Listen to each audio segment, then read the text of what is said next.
Salam sejahtera di dalam kasih Tuhan Yesus Kristus. 30 November 2025, saya akan mulai berbicara mengenai Natal. Saudara yang dikasihi Tuhan Yesus Kristus, kalau saya menyampaikan tentang Natal, tentang kedatangan Tuhan Yesus Kristus 2000 tahun yang lalu, Dia Allah yang maha perkasa, yang maha besar. Dia turun ke dunia, mengambil rupa sebagai seorang manusia, seorang bayi kecil. Ini adalah Natal 2000 tahun yang lalu, saudaraku. Tetapi di akhir zaman kita akan menyambut dan menggenapi Natal yang ditulis di dalam kitab Wahyu pasal ke-12 ayat yang ke-5. Kalau 2000 tahun yang lalu, Tuhan Yesus yang adalah Raja Maha Besar itu turun dari surga ke bumi, mengambil rupa seorang manusia, itu dalam rangka menyelamatkan umatnya dari dosa, dan supaya umatnya layak masuk ke dalam kerajaan surga.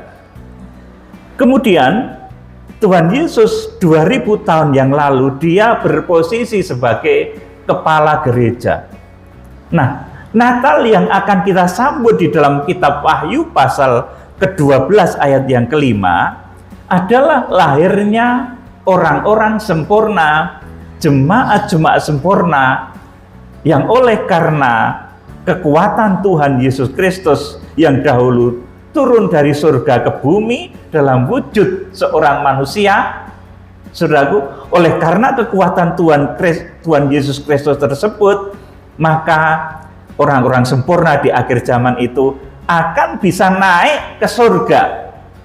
Saudaraku, kalau dulu Tuhan turun dari surga menjadi manusia yang hina, tetapi di akhir zaman lewat kemurahan Tuhan yang turun dari surga itu, maka jemaat-jemaat di akhir zaman akan memiliki kemampuan, akan diberi kekuatan oleh Tuhan, sehingga mengalami satu peristiwa besar, kelahiran besar di akhir zaman, yaitu orang-orang yang nanti akan harpazo, langsung dibawa kepada Allah dan ke tahtanya. Saudara, jadi ada beberapa poin mengapa Tuhan menjadi manusia. Yang pertama, untuk menyelamatkan manusia secara umum dari dosa, kemudian layak masuk kepada kerajaan surga. Kemudian puncak dari karya penebusan itu, saudaraku, manusia-manusia yang sangat tidak layak ini, yang penuh cacat celah ini, dari tahap ke tahap disucikan, kemudian disempurnakan, yang akhirnya diangkat dan bisa naik ke surga. Saudara, jadi kecenderungan manusia yang selalu jatuh itu membuat Tuhan turun dari surga. Tetapi di akhir zaman akan ada satu gelombang, satu arus di mana orang-orang kudus akan disempurnakan dan akan bisa naik ke surga. Itulah yang namanya harpazo. Dan ini waktunya tidak akan lama lagi, saudaraku. Kita sudah dekat kepada zaman-zaman di mana firman ini digenapi, kelahiran besar di akhir zaman ini digenapi. Saudara yang dikasihi Tuhan Yesus Kristus, jadi ada satu peristiwa besar di akhir zaman, yaitu naiknya orang-orang kudus yang mencapai ukuran rohani tertentu, yaitu rohani ruang maha kudus. Orang-orang demikian akan naik ke surga dan didudukkan bersama-sama Kristus di atas tahtanya. Saudara, menggenapi apa yang tertulis di dalam kitab Wahyu pasal 3 ayat 21 dan 22. Juga Wahyu pasal 12 ayat yang ke-5. Kalau 2000 tahun yang lalu yang dilahirkan oleh Maria itu kepala gereja, pemimpin besar kita, imam besar agung kita Tuhan Yesus Kristus, Tetapi di Wahyu pasal 12 ayat yang kelima, itu yang dilahirkan gereja Tuhan, itu adalah jemaat-jemaat sempurna, yang karena kualitasnya mencapai kualitas rohani ruang Maha Kudus, maka dia layak naik ke surga di dalam peristiwa besar yang namanya Harpazo. Inilah Natal yang akan kita sambut, dan kita sudah mendekati pada era itu, pada zaman-zaman itu. Meskipun untuk waktunya saya tidak boleh mengatakannya. Saudaraku yang dikasihi Tuhan, manusia yang penuh cacat celah ini bahkan bisa naik ke surga tanpa melalui kematian tubuh. Ini puncak karya penebusan, saudaraku. Seperti halnya dahulu Tuhan yang Maha Kudus dari surga itu turun ke bumi. Maka puncak dari karya keselamatan ini membuat manusia-manusia yang sebetulnya tidak layak ini bisa naik ke surga di dalam peristiwa Wahyu pasal 12 ayat yang kelima yang disebut sebagai Harpazo. Ini tujuan dari Tuhan turun ke bumi. Kenapa Allah turun ke bumi? Pertama, untuk menyelamatkan secara general, secara umum, manusia mendapatkan jaminan surga. Kemudian puncak dari rencana Tuhan ini, saudara, adalah membuat manusia, membawa manusia kepada kesempurnaan, di mana manusia yang penuh cacat celah ini bisa naik ke surga. Jadi kalau ada yang bilang nggak ada manusia yang naik ke surga, manusia itu bisanya turun dan turun. Tidak, di akhir zaman akan ada arus manusia yang oleh kemurahan Tuhan, dia akan naik dan akhirnya diangkat. Di dalam Wahyu pasal 22 ada disebut dalam satu ayat, yang suci akan semakin suci dan semakin sempurna, yang jahat akan semakin jahat. Saudara yang dikasihi Tuhan Yesus Kristus, jadi saya ulangi, manusia yang penuh cacat celah ini bahkan bisa naik ke surga tanpa melalui kematian tubuh. 1 Korintus 15, 51, 52 dan banyak ayat lagi. Saudaraku, ini terjadi karena Tuhan Yesus Kristus yang turun ke bumi sebagai manusia yang membenarkan, kemudian menyucikan dan menyempurnakan hidup manusia. Jadi Tuhan Yesus Kristus turun ke bumi sebagai manusia itu tujuan puncaknya adalah supaya manusia pilihannya dari bumi ini bisa naik ke surga yang namanya Harpazo. Ini Natal yang akan datang, saudaraku. Akan lahir tubuh Kristus. Gereja Tuhan akan melahirkan, akan mencetak, akan melahirkan output orang-orang sempurna, di mana orang-orang itu akan langsung dibawa kepada Allah dan ketahtanya. Itulah Harpazo, itulah Natal akhir zaman, itulah lahirnya badan maha besarnya Tuhan Yesus Kristus. Kalau 2000 tahun yang lalu, itu kepala gereja. Di Wahyu 12 ayat yang kelima, ini badan dari yang maha kuasa. Itu terlahir, dan itu siapa? Kita semua. Orang-orang yang memang diproyeksikan oleh Tuhan nanti mencapai kesempurnaan di akhir zaman dan layak untuk naik ke surga. Saudara yang dikasihi Tuhan Yesus Kristus, jadi ini adalah karya Tuhan Yesus Kristus. Dia yang Allah Maha Perkasa. Kenapa harus menjadi manusia? Pertama, tujuan generalnya adalah untuk keselamatan umat manusia. Kemudian tujuan puncaknya adalah membawa manusia yang penuh cacat celah ini bisa naik ke surga dalam satu peristiwa besar yang namanya Harpazo, kelahiran besar di akhir zaman. Saudara, kita tidak akan memiliki rohani yang jatuh merosot makin jatuh, tetapi kita akan makin naik, semakin naik, dan akhirnya disempurnakan, akhirnya naik ke surga dan didudukkan bersamanya di tahtanya. Ini janji kepada jemaat di Laodikia, Wahyu pasal 3 ayat 21 dan 22. Ya saudaraku, jemaat Laodikia itu jemaat yang paling buruk, dosanya paling banyak. Tetapi Tuhan itu kemurahannya besar, sehingga kepada orang yang dosanya paling banyak sekalipun, kalau Tuhan mengampuni, Dia bisa sempurnakan dan bisa memberi janji bahwa jemaat Laodikia diberi janji akan didudukkan di tahtanya. Dan kegenapannya adalah Wahyu 12 ayat yang kelima. Saudaraku yang dikasihi Tuhan, ada dua arus besar di akhir zaman. Yang satu adalah golongan orang yang jatuh dan makin jatuh. Kemudian yang satu golongan adalah golongan orang yang benar, makin kudus, akhirnya sempurna dan naik ke surga. Kita akan membaca Wahyu pasal 22, Wahyu pasal 22, ayat 10 sampai 11. Dibaca Pak Ibu Tami ya, Wahyu pasal 22, ayat 10 dan 11. Lalu ia berkata kepadaku, jangan memeteraikan perkataan-perkataan nubuat dari kitab ini, sebab waktunya sudah dekat. Terus, barang siapa yang berbuat jahat, biarlah ia terus berbuat jahat. Barang siapa yang cemar, biarlah ia terus berbuat cemar. Dan barang siapa yang benar, biarlah ia terus berbuat kebenaran. Barang siapa yang kudus, biarlah ia terus menguduskan dirinya. amin. Jadi akan ada dua arus di akhir zaman ini. Arus yang semakin jahat, semakin berdosa, semakin kotor, semakin najis. Kemudian ada satu lagi arus yang semakin benar, semakin kudus, dan semakin sempurna. Nah, orang yang semakin benar, semakin kudus, semakin sempurna, puncaknya adalah ketika terjadi peristiwa Harpaso, di mana sebetulnya manusia-manusia yang penuh cacat celah ini oleh karena kemurahan Tuhan, maka dibawa kepada Allah dan ke tahtanya. Saudara yang dikasihi Tuhan, hidup sampai Tuhan Yesus Kristus datang dan tidak mengalami kematian tubuh.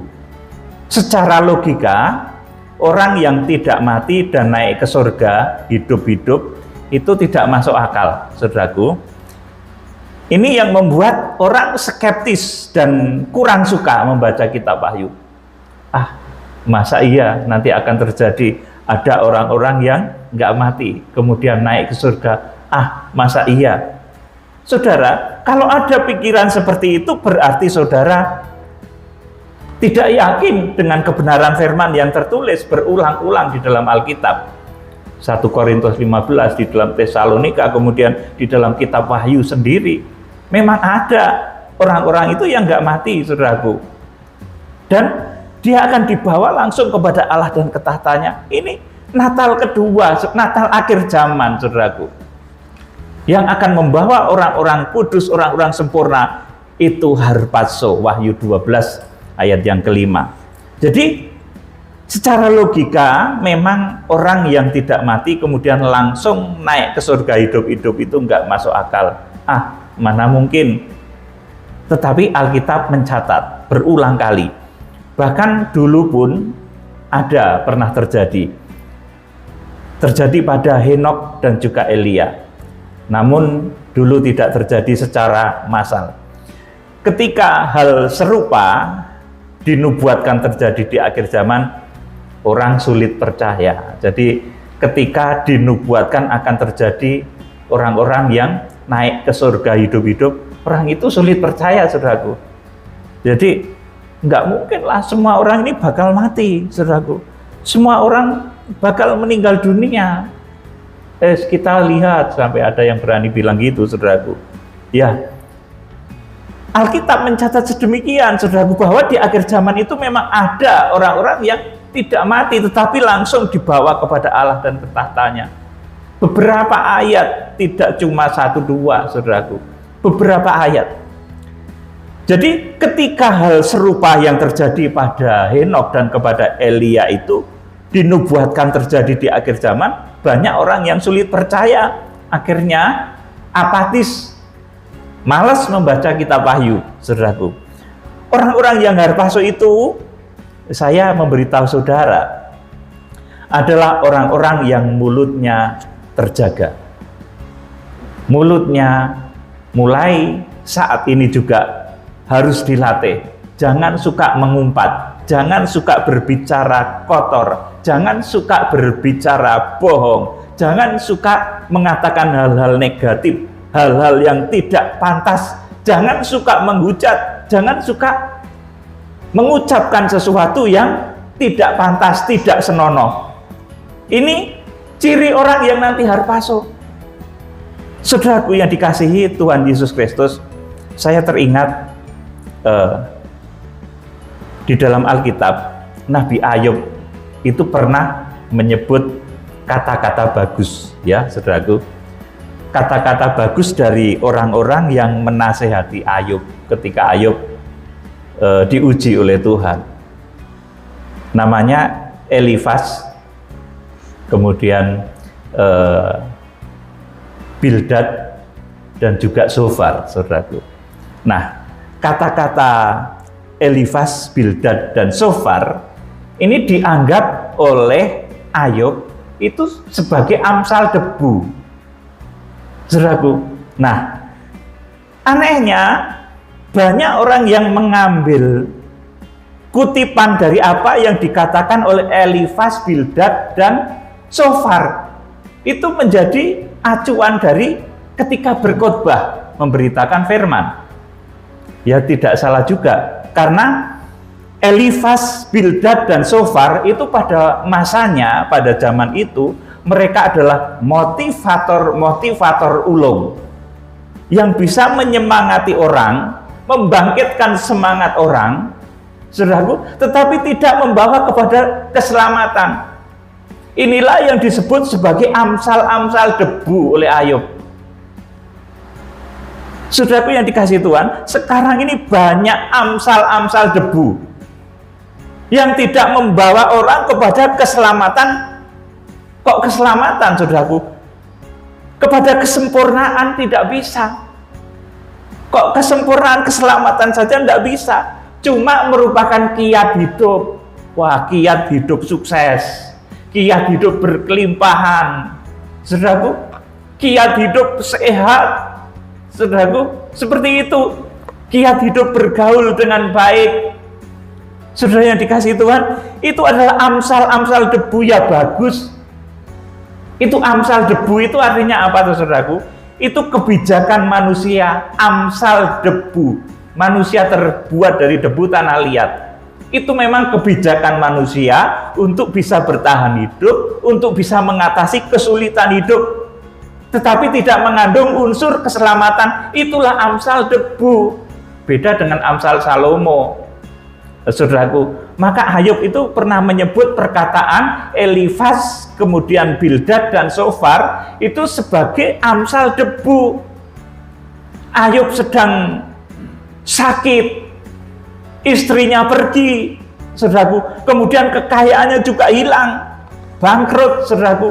Ayub sedang dalam kondisi yang terpuruk seperti itu, dia dinasehati sahabat-sahabatnya yang sebetulnya enggak kurang hebat daripada Ayub. Ayub jauh lebih hebat, tetapi ketika Ayub jatuh terpuruk, saudaraku, maka sahabat-sahabatnya ini menceramai Ayub dengan amsal-amsal debu, dengan kata-kata motivasi. Itulah kata-katanya Elifas, kemudian Bildad, dan Zofar yang disebut oleh Ayub, kalian ini penghibur sialan, kalian ini dalil-dalilmu itu amsal debu. Saudaraku, jadi di dunia ini banyak sekali nasihat-nasihat yang sifatnya seperti amsal debu. Nah, orang-orang yang harpaso itu nanti akan menciptakan, akan melatih mulutnya sehingga dari mulut ini keluar amsal-amsal yang bagaikan permata, bagaikan perak pilihan. Dikatakan oleh kitab Amsal seperti itu. Bukan lagi amsal debu, tetapi merupakan satu permata, merupakan satu firman. Saudara, firman itu adalah kebenaran.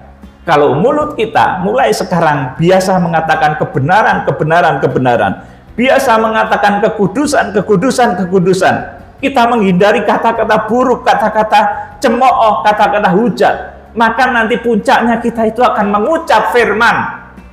Dan kalau yang kita ucap itu firman itu berkuasa menjamah hati manusia, menyembuhkan yang sakit, menciptakan mujizat, jadinya berbagai macam bencana di bumi, banjir, gempa bumi, meteor jatuh, saudaraku.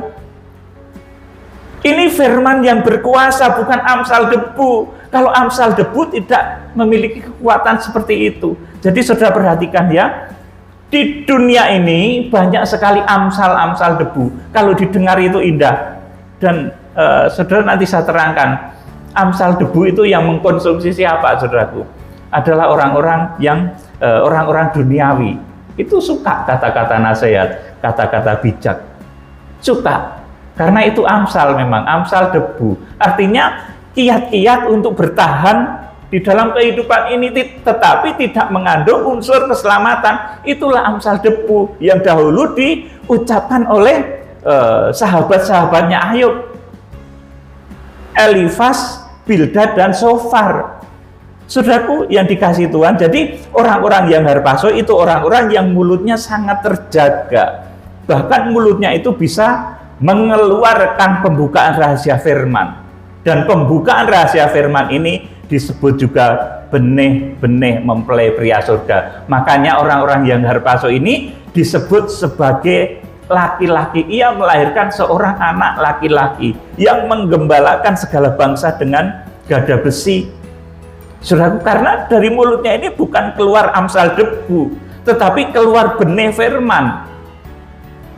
Saudaraku yang dikasihi Tuhan Yesus Kristus, jadi saya beritahu saudara ya, banyak sekali amsal debu sekarang ini, kiat-kiat menuju sukses. Nah, ini yang dengar banyak sekali, saudaraku. Kiat-kiat supaya kaya raya, kiat-kiat supaya disukai orang banyak, kiat-kiat supaya hidup sehat. Oh, saudara, saya pernah suatu ketika itu sakit. Saya sakit. Saya ini kan ngerti juga berbagai macam bidang ilmu ya, saudaraku. Tetapi ketika saya sakit, orang yang mestinya tidak menasihati saya itu di dalam bahasa Jawa itu geleleng, saudaraku, menasihati saya. Oh, Pak Peter, kamu kan kurang olahraga itu, makanya kamu sakit. Nah, saudaraku, itu orang dekat, saudaraku. Kamu itu kebanyakan kolesterol. Saudaraku, namanya orang sedang sakit itu, jadi maka timbullah kata-kata yang namanya pesakitan tuh seperti itu. Orang tuh kalau sedang sakit kemana-mana disalahkan, saudaraku. Dekat kepada saudara, datang pada famili, disalahkan. Oh, karena kamu kurang olahraga. Oh, kamu itu kurang berderma, kurang banyak memberi. Disalahkan. Datang ke dokter juga disalahkan lagi. Oh, kamu ini kebanyakan makan kolesterol, kamu kebanyakan makan bebek. Saudaraku, kamu kebanyakan makan daging kambing. Datang ke dokter disalahkan. Apalagi kalau saudara datang ke paranormal, pasti akan disalahkan lagi. Saudaraku, macam-macam nyalakannya. Saudara yang dikasih Tuhan, jadi kalau orang itu sedang dalam kondisi diuji, apalagi sakit, semua orang itu akan menjadi sok bijak. Dan bahkan orang-orang yang sebetulnya tidak layak memberi nasihat kepada kita, itu dia seolah-olah sok bijak. Seperti sikapnya Elifas, Bildad, dan Sofar kepada Ayub. Ayub yang sakit parah, saudaraku. Kemudian karena sakit itu istrinya pergi, saudaraku. Kemudian bangkrut, anak-anaknya meninggal, saudaraku. Ya, teman-temannya ya menjadi sok bijak tadi, saudaraku. Karena Ayub sedang jadi pesakitan waktu itu. Elifas, Bildad, dan Sofar itu dengan kata-kata amsal debunya, mereka itu sok bijak di depan Ayub, padahal sesungguhnya Ayub jauh lebih pintar, jauh lebih berhikmat daripada Elifas, Bildad maupun Sofar. Saudara yang dikasihi Tuhan Yesus Kristus, kembali kepada topik utama. Jadi tidak sekedar ucapan mulut yang menghibur dengan motivasi indah, kata-kata mutiara, kata-kata bijak untuk sukses dalam kehidupan dunia, kiat menjadi kaya, kiat hidup berkelimpahan, kiat hidup sehat, kiat awet muda.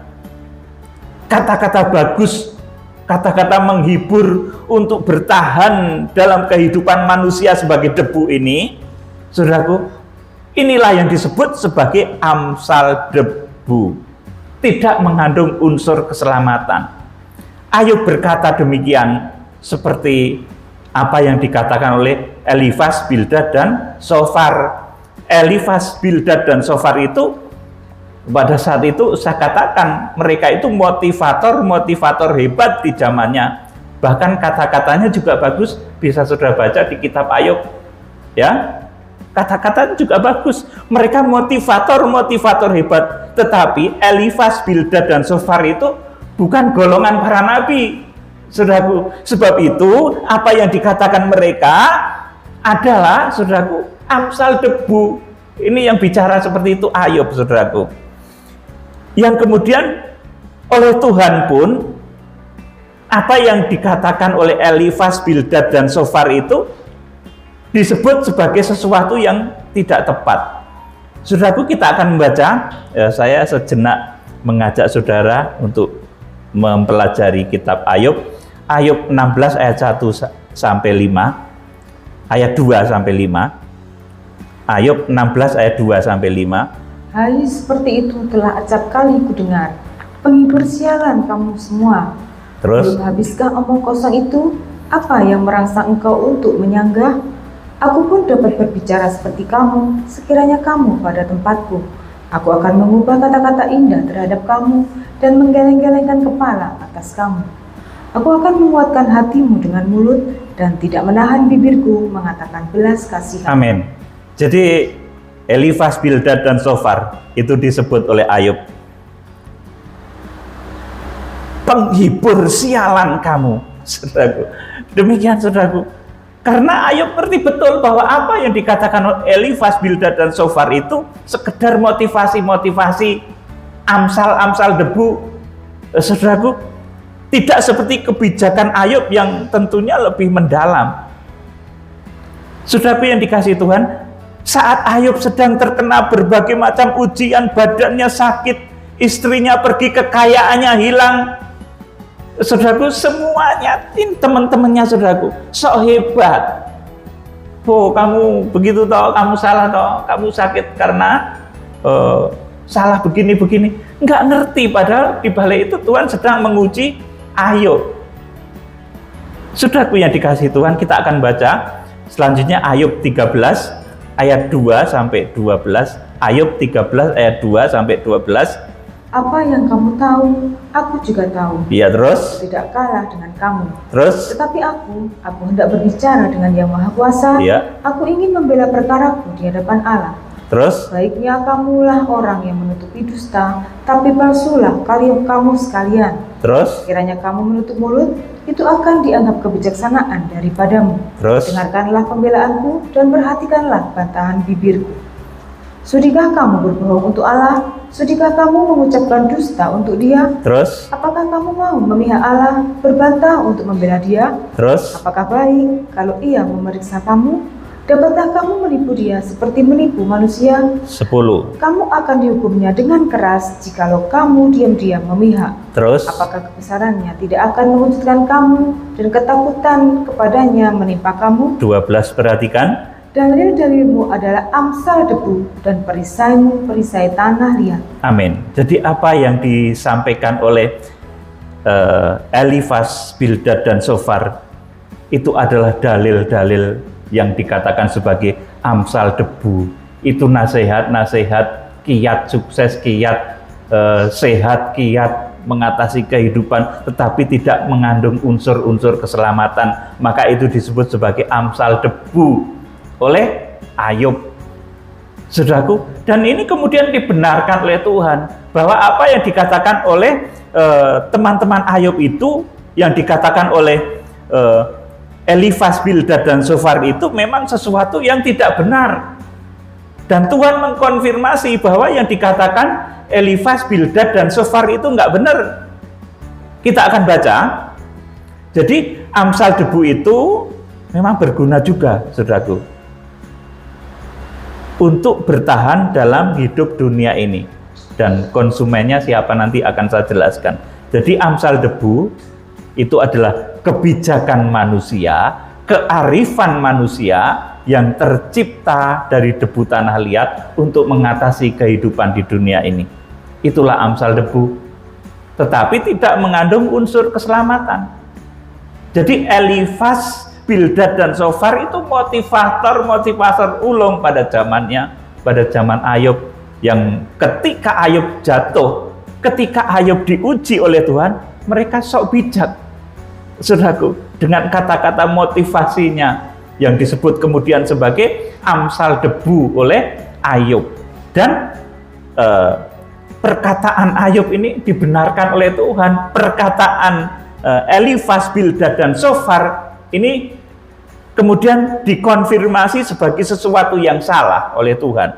Kita akan membaca Ayub 42 ayat 7 sampai 8. Ayub 42 ayat 7 sampai 8. Setelah Tuhan mengucapkan firman itu kepada Ayub, maka firman Tuhan kepada Elifas orang Teman, "Murkaku menyala terhadap engkau dan terhadap kedua sahabatmu, karena kamu tidak berkata benar tentang aku seperti hambaku Ayub." Amin. Jadi kata-kata yang disampaikan oleh Elifas, Bildad, dan juga Sofar itu kata-kata yang tidak benar, saudaraku, tentang Tuhan.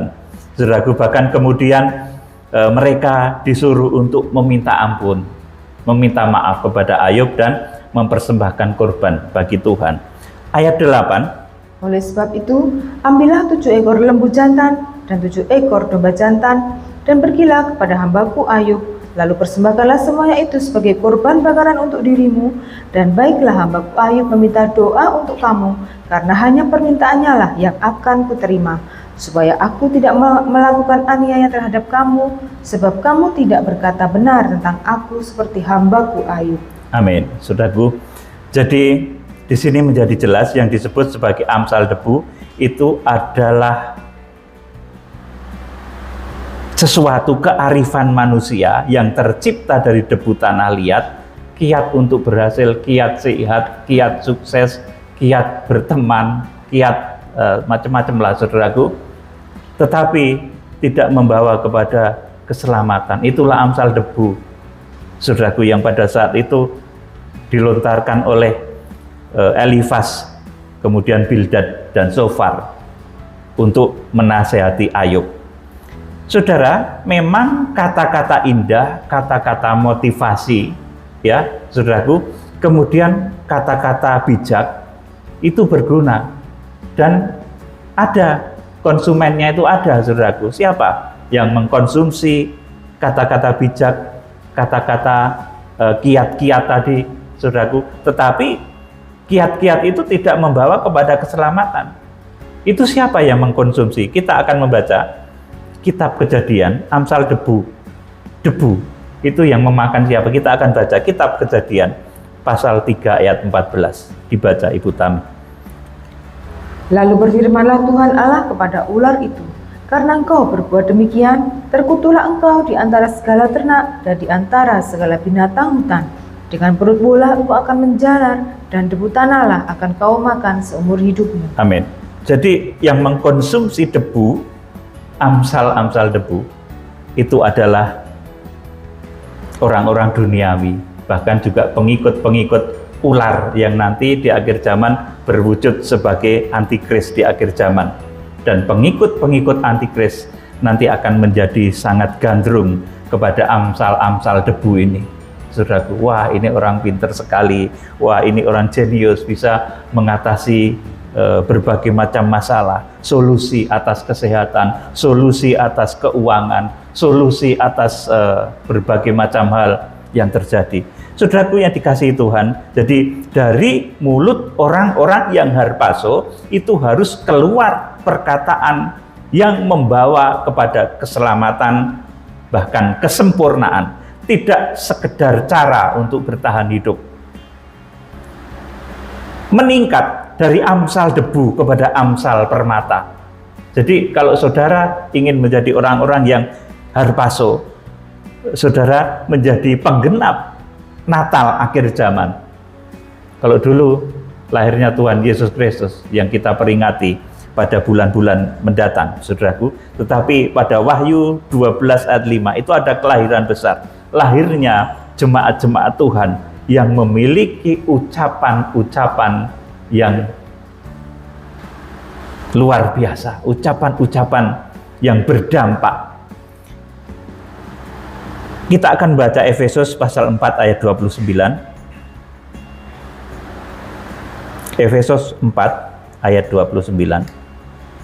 Janganlah ada perkataan kotor keluar dari mulutmu, tetapi pakailah perkataan yang baik untuk membangun di mana perlu, supaya mereka yang mendengarnya beroleh kasih karunia. Ya, jadi pakailah mulut. Jangan ada perkataan kotor keluar dari mulutmu, tetapi pakailah perkataan yang baik untuk membangun di mana perlu, supaya mereka yang mendengarnya beroleh kasih karunia. Kemudian kita akan semenjak ini kita akan belajar juga, saudaraku, pada Amsal pasal 10, Amsal 10 ayat 20 dan 21.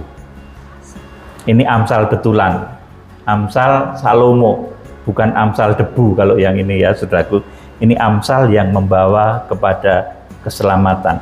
Amsal 10 ayat 20 sampai 21.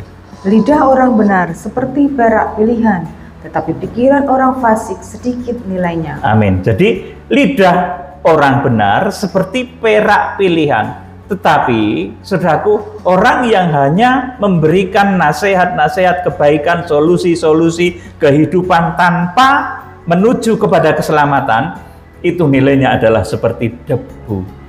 Saudaraku, debu. Amsal debu. Tetapi setiap perkataan baik, perkataan benar yang membawa orang pada keselamatan, itu seperti perak pilihan.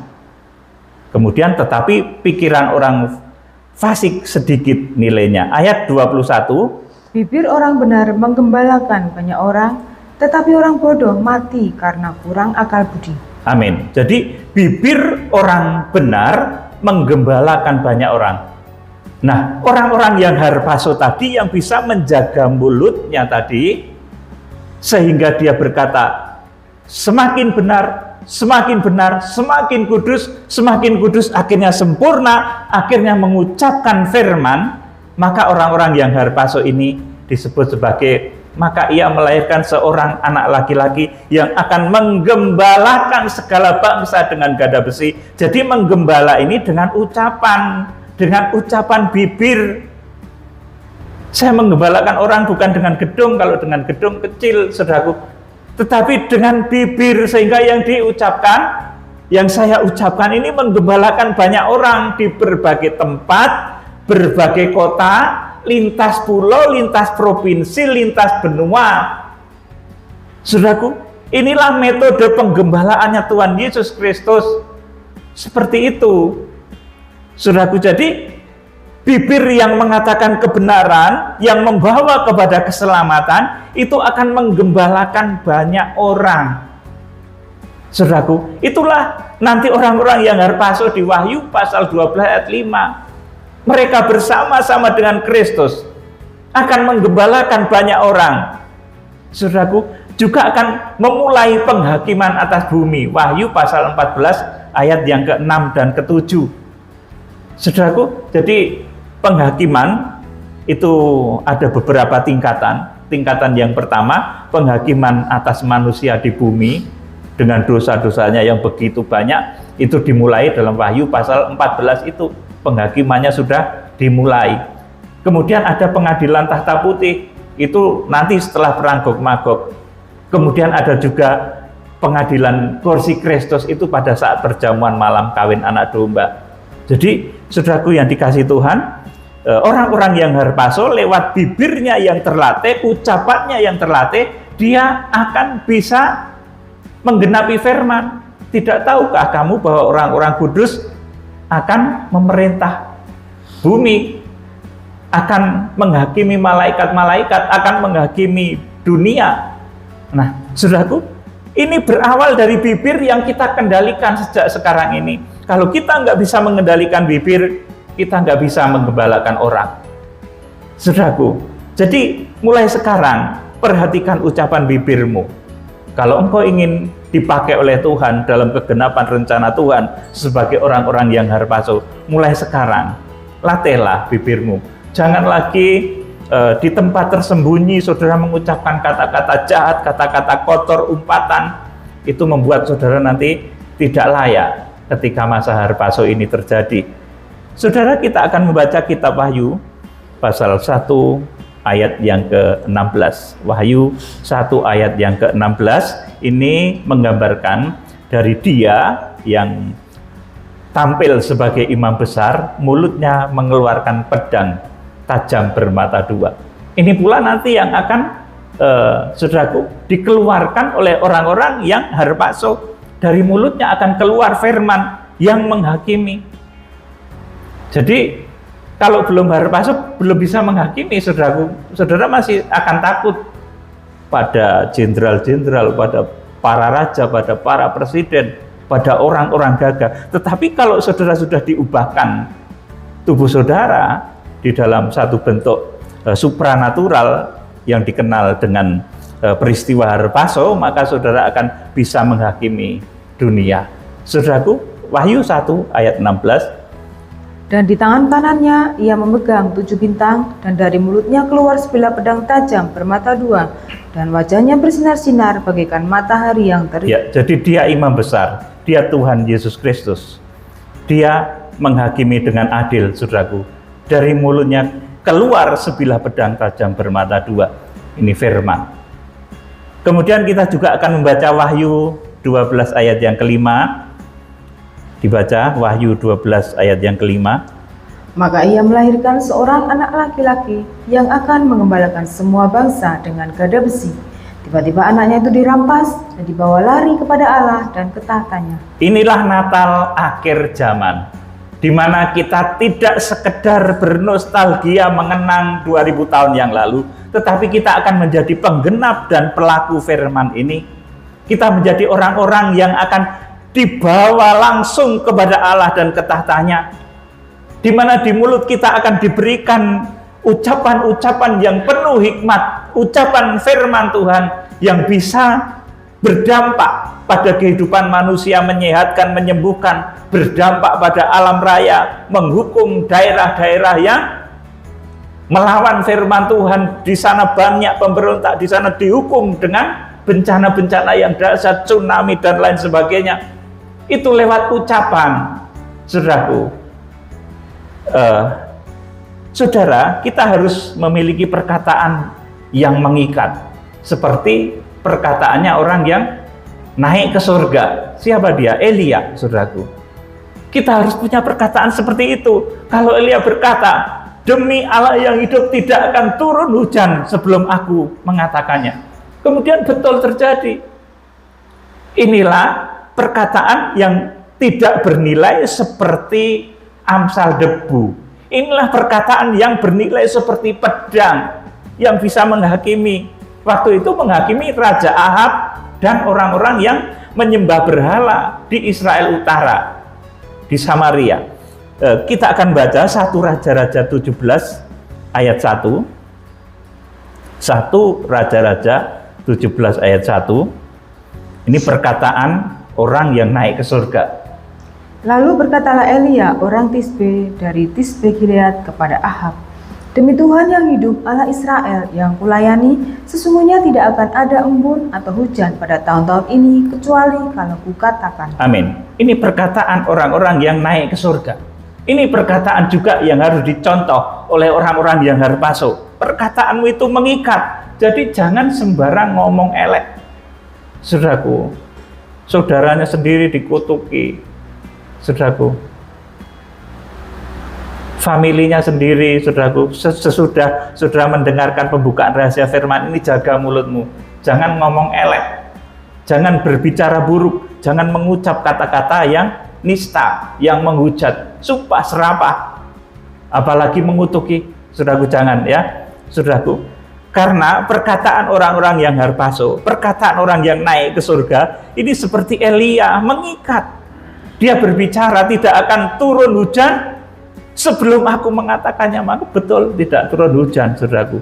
Lalu berkatalah Elia orang Tisbe itu dari Tisbe Gilead kepada Ahab, demi Tuhan yang hidup, Allah Israel yang kulayani, sesungguhnya tidak akan ada embun atau hujan pada tahun-tahun ini, kecuali kalau kukatakan. Saudara, ini dulu Elia mengadakan penghakiman kecil-kecilan kepada Ahab dan kepada Israel Utara yang pada saat itu dipengaruhi oleh nabi-nabi Baal yang dibawa oleh Isabel. Akhirnya dihukum dengan kekeringan yang dahsyat. Sekarang ada kekeringan ya di Timur Tengah sana, negara yang konon hebat terkena kekeringan dahsyat. Saudaraku, saya tidak mau menyebut ya, saudaraku, negara mana itu, tapi ya seperti itulah. Tetapi di samping di sana ada kekeringan dahsyat, kekurangan air, di sini ada kelebihan air, saudaraku, di satu negara, di wilayah tertentu, saudaraku. Ya, kita berdoa supaya orang-orang yang berada di dalam jalur kebenaran firman, dimanapun mereka saat ini berada, mereka diselamatkan oleh Tuhan dari berbagai macam hal yang terjadi. Beberapa hal yang terjadi, bencana-bencana ini keputusan Tuhan, saudaraku. Keputusan Tuhan, dan kalau Tuhan memutuskan segala sesuatu itu adil. Nah, kadang manusia tidak bisa paham akan hal ini. Kita akan membaca ini ucapan Elia yang mengikat juga. Kalau tadi menghukum ya, saudaraku. Kemudian orang-orang yang harpaso itu perkataannya juga bisa memberkati. 1 Raja-Raja 17 ayat 13 sampai 16 dibaca. Tetapi Elia berkata kepadanya, "Janganlah takut, pulanglah, buatlah seperti yang kukatakan. Tetapi buatlah lebih dahulu bagiku sepotong roti bundar kecil daripadanya, dan bawalah kepadaku, kemudian barulah kau buat bagimu dan bagi anakmu." Perhatikan. Sebab beginilah firman Tuhan Allah Israel, tepung dalam tempayan itu tidak akan habis, dan minyak dalam buli-buli itu pun tidak akan berkurang, sampai pada waktu Tuhan memberi hujan ke atas muka bumi. Terus? Lalu pergilah perempuan itu dan berbuat seperti yang dikatakan Elia. Terus? Maka perempuan itu dan dia serta anak perempuan itu mendapat makan beberapa waktu lamanya. Terus? Tepung dalam tempayan itu tidak habis, dan minyak dalam buli-buli itu tidak berkurang, seperti firman Tuhan yang diucapkannya dengan perantaraan Elia. Amin. Ini contoh dari orang-orang yang naik ke surga. Itu perkataannya mengikat. Perkataannya ya dan amin.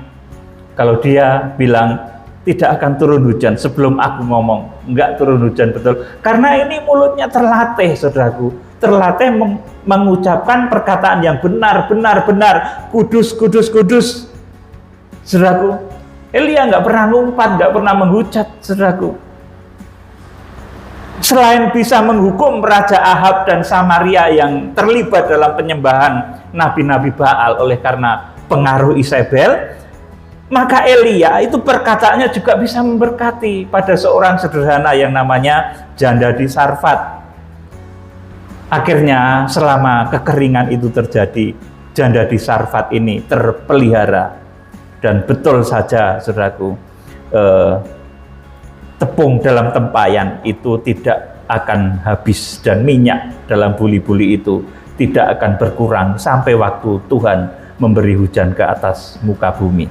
Saudara yang dikasihi Tuhan, jadi pemberitaan firman pada saat sore hari ini intinya adalah bahwa Tuhan Allah menjadi manusia. Untuk apa? Pertama, untuk menyelamatkan manusia secara general, secara umum, supaya masuk surga. Kemudian puncak dari rencana penebusan ini adalah membawa manusia yang penuh cacat celah ini bisa naik ke surga hidup-hidup di dalam satu peristiwa yang maha dahsyat yang disebut sebagai harpazo di Wahyu pasal 12 ayat yang kelima. Dan ciri dari orang yang harpazo itu adalah dia menjaga mulutnya. Makanya yang akan mengikuti kegerakan di mana di akhir tahun kita akan adakan acara bersama Fellowship Raya. Mulai sekarang jaga mulut ya, jangan mengomel, jangan menggerutu, supaya tidak terjadi banyak pencobaan di dalam hidup saudara.